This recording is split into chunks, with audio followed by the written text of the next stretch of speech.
The collapse of the West, technocrats, crooks, and the enslavement of the people. The European Union and the United Kingdom, once hailed as pillars of prosperity and stability, now stand bankrupt, financially, politically, and morally. This collapse is no accident. It is the direct consequence of corrupt technocrats in Brussels and London who have drained the life out of nations through reckless policies, austerity, and blind loyalty to global financial masters. For the people, the result is clear: no jobs, no security, and no future. Generations who were promised opportunity and progress instead face stagnation, declining wages, and a permanent state of uncertainty. Families struggle to survive, while the political class grows richer, more detached, and ever more submissive to the hidden elite. At the heart of this decay are not true leaders, but crooks dressed in the clothes of statesmen. Figures like Emmanuel Macron and Keir Starmer embody this betrayal. They were not elevated by genuine democratic will, but handpicked, packaged, and sold to the public as saviors while serving only the interests of the Rothschilds and their allied networks.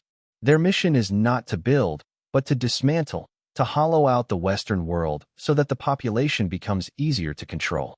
I predicted all of these events as far back as 1980.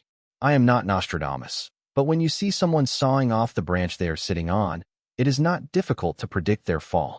The trajectory of the EU has been exactly that. The UK was wise not to adopt the euro and most likely was placed within the EU by the US to weaken it from within. The EU itself was created as a response to the US, which, through the GATT agreements, threatened Europe's competitiveness and the dominance of the dollar.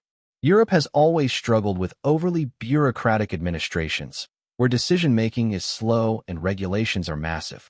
Now, imagine adding an additional layer of governance on top of an already cumbersome system, while EU technocrats milk the taxpayers from Brussels, a population already stripped bare by heavy taxation from their own governments. This made Europe even less competitive against the US and, increasingly, China. The destruction is strategic.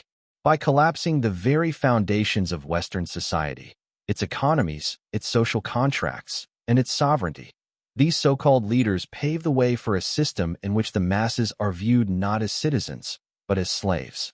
To the elites, ordinary men and women are nothing more than disposable labor, consumers to be manipulated, or obstacles to be silenced.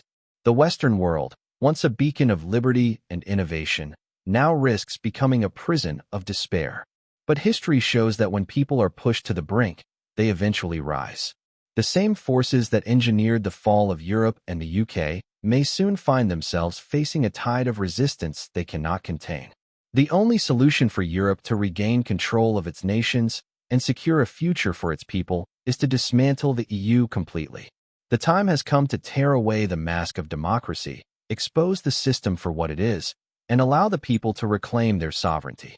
Only then can the cycle of decay be broken and a path toward renewal be forged.